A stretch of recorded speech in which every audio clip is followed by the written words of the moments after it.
I, 28F, have spent my whole life watching my mother, 56F, put my brother Jake, 32M, first in everything.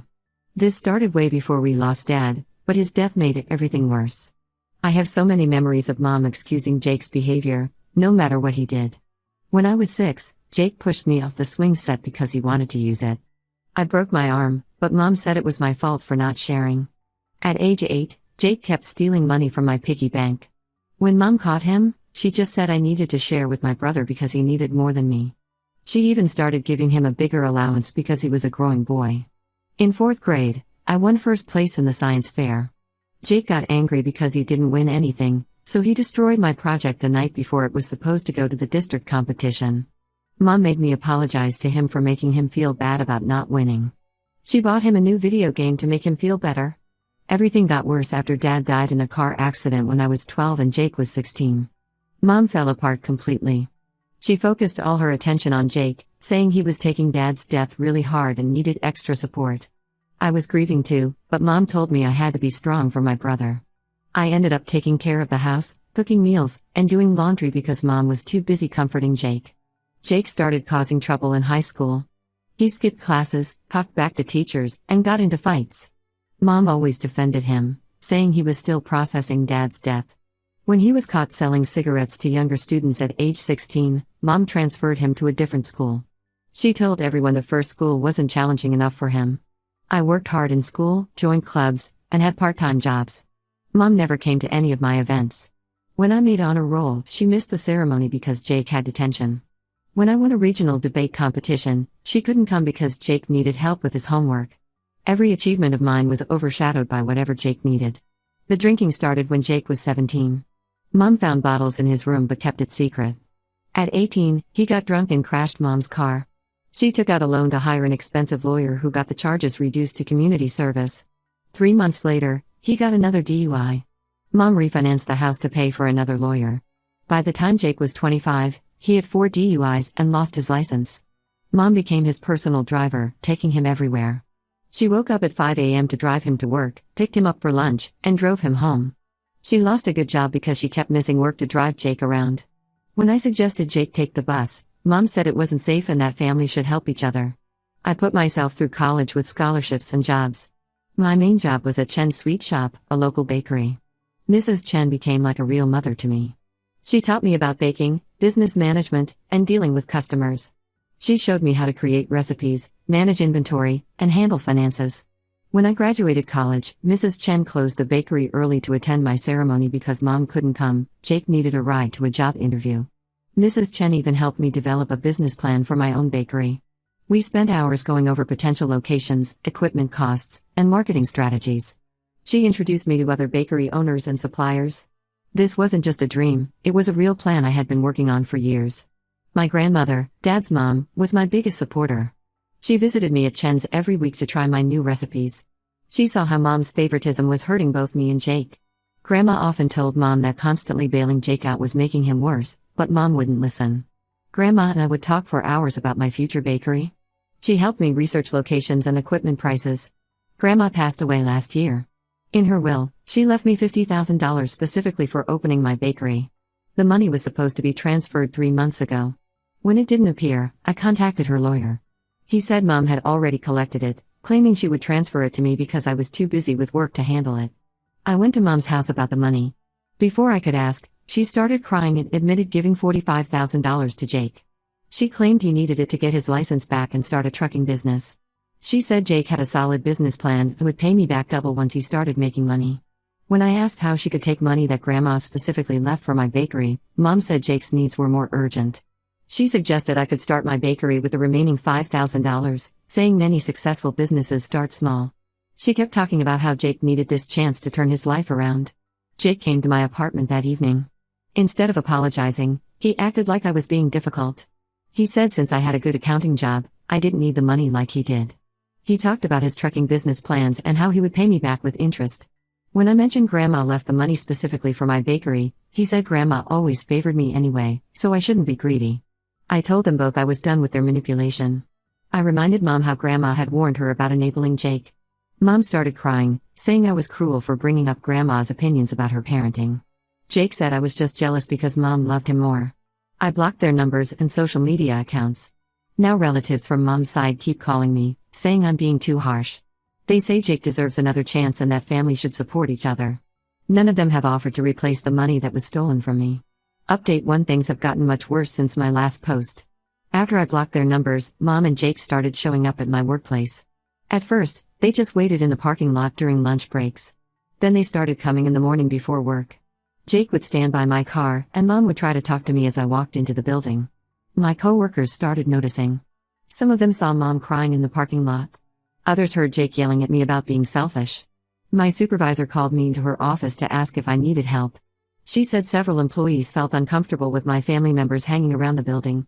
The situation got really bad last Tuesday when Jake tried to follow me into the office. Security had to stop him at the front desk. He started yelling so loud that people on the second floor could hear him. Mom was outside crying and telling everyone who walked by that I was breaking her heart. Security ended up banning them both from the property. Mom then started sending emails from different addresses after I blocked her main one. She wrote long messages about how I was destroying our family. She said God would punish me for turning my back on family. She sent emails to my work address too, which almost got me in trouble with HR. My Uncle Pete, mom's brother, started posting on Facebook about how I was a terrible daughter. He shared old family photos and wrote long posts about how much mom had sacrificed for me. My cousins joined in, commenting about how selfish I was being. Some of them even contacted my friends to tell them what a horrible person I was. Then last weekend, everything changed when I ran into Jake's ex-girlfriend Sarah at the grocery store. Sarah and Jake dated for 2 years before breaking up 6 months ago. Mom never liked her because Sarah tried to get Jake to stop drinking and get a real job. When I mentioned Jake's new trucking business, Sarah started laughing. Sarah revealed there was no trucking business. Jake had been gambling illegally for over a year. He lost over $40,000 to some dangerous people who were threatening him. Sarah pulled out her phone and showed me months of text messages between her and Jake. In these messages, Jake bragged about convincing mom to take my inheritance to pay off his gambling debts. The texts were awful to read. Jake called me stupid for believing the trucking business story. He told Sarah that mom would always choose him over me, so it was easy to get her to steal my inheritance. He joked about how grandma was dumb to trust me with money instead of him. There were even messages about how they planned to get the rest of grandma's money that went to other family members. Sarah showed me more texts about Jake's gambling. He had been borrowing money from everyone he knew. He took $5,000 from their neighbor Mr. Wilson, claiming he needed it for medical bills. He borrowed $3,000 from his old high school friend Tom for a fake car repair business. Every time he got money, he would gamble it away trying to win back what he lost. I went straight to mom's house with the screenshots. She tried denying it at first, saying Sarah was making things up because she was bitter about their breakup. But when I kept showing her more messages, she finally broke down and admitted everything. The gambling people had been coming to her house looking for Jake. They made threats about what would happen if he didn't pay. Mom said she had no choice but to give them my money to protect Jake. When I asked why she didn't sell her house or take out a loan instead of stealing my inheritance, she said she couldn't risk losing her home at her age. She said I was young enough to save up again for my bakery. She also admitted that Jake had used the remaining $5,000 to buy a used car, not to work on getting his license back. The truth about Jake's gambling was even worse than I thought. Mom revealed that Jake had been taking money from her for months before the inheritance theft. He emptied her savings account, took out credit cards in her name, and even sold her jewelry. She was close to bankruptcy but kept it secret from everyone. That's why she felt desperate enough to steal from me. Mom showed me threatening texts Jake had received from the gambling people. They knew where he lived, where mom lived, and where he went every day. She said she was terrified they would hurt him if she didn't help pay his debts.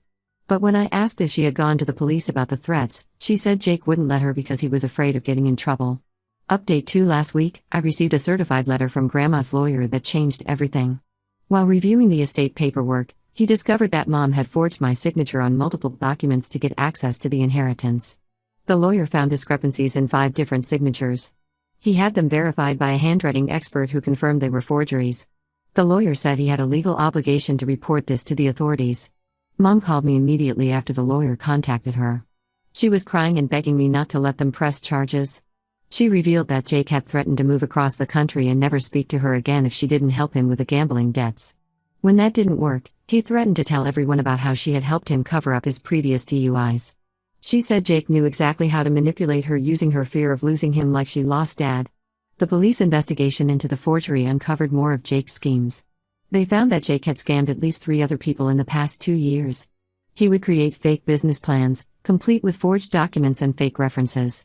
He even made fake websites for his non-existent companies to convince people to invest.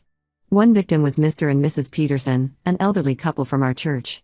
They gave him $25,000 from their retirement savings to invest in a fake construction company.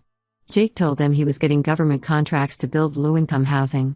He showed them fake paperwork and even took them to look at buildings he claimed his company would be renovating. Another victim was his former high school teacher, Ms. Thompson. She loaned him $15,000 for a non-existent food truck business. Jake knew she had recently inherited money from her mother. He spent weeks convincing her that food trucks were a great investment.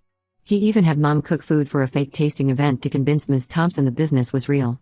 The third victim was Tom Wilson, a recent college graduate who had saved money for graduate school. Jake convinced him to invest $10,000 in a fake tech startup. He promised Tom a high-paying job once the company launched. Tom had to delay his graduate school plans when he lost all his savings. The investigation revealed that Mom knew about these scams. She had actually helped Jake cover them up by paying off some of his victims with her retirement money.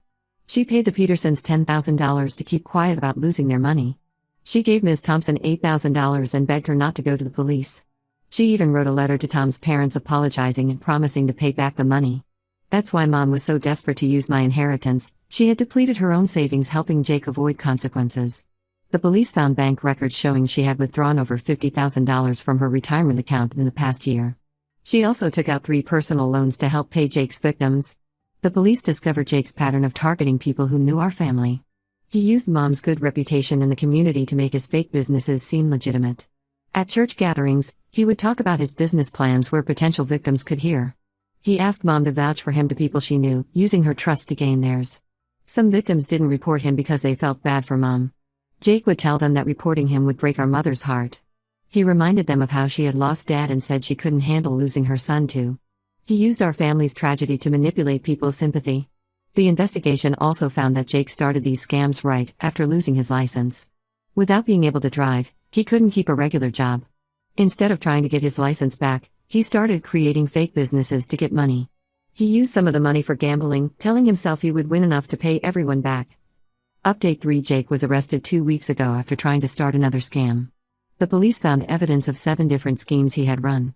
They tracked down all his victims, including several elderly neighbors who had known our family for years. The total amount he stole reached over $120,000. Some victims had taken out loans or used their retirement savings to give him money. I decided to press charges against Mom for forging my signature. Her lawyer offered a settlement where she would sell her house to pay back my inheritance plus legal fees. She refused the deal, saying she needed to save money for Jake's legal defense. She still thinks Jake needs her help more than I need my inheritance back. The stress of everything caused Mom to take medical leave from her job. She sent me a long email saying I was killing her by pursuing legal action. She wrote that a real daughter would forgive her mother and drop the charges. When that didn't work, she had our pastor call me to talk about forgiveness. The pastor told me that pressing charges against my own mother would damage my soul. Most of Mom's family stopped speaking to me. My aunts told everyone I was trying to put my own mother in jail just for helping my troubled brother. Uncle Pete started a fundraiser for Mom's legal fees, telling people I was trying to make my mother homeless. But Dad's side of the family supports me. They remember how Grandma tried to stop Mom from enabling Jake. They started a small fund to help me save for my bakery again. Mrs. Chen from the bakery reached out after hearing what happened. She offered me part-time work at her new location and said she would teach me more about running a business. She even offered to be a reference when I apply for business loans in the future. Last week, I moved to a different city. I found an apartment and a new job at an accounting firm. I haven't told any family members where I moved. Mom's lawyer called again yesterday, trying to convince me to drop the charges. He said Mom was willing to pay me back $100 a month if I would stop the legal proceedings. I refused. Jake's trial date is set for next month. He's facing multiple fraud charges, and the prosecutor says he could get several years in prison. Mom keeps calling from different numbers, begging me to write a letter to the judge asking for leniency. She says Jake made mistakes but doesn't deserve jail time. Some people from our old church say I should show mercy since Mom was just trying to protect Jake. My cousin Amy sent me a long message about how families should forgive each other. But I can't forget how they laughed at my dreams and treated me like I was wrong for wanting what was legally mine. The court date for Mom's forgery case is next month. I'm not backing down. This isn't just about the money anymore, it's about finally standing up to years of manipulation and favoritism. I'm done sacrificing my future to enable Jake's behavior and Mom's delusions. Maybe facing real consequences will finally make them both realize what they've done. For now, I'm focusing on building my new life. I've started therapy to deal with all this, and I'm slowly saving money again for my bakery. It might take longer than I planned, but I'll get there without their help or interference.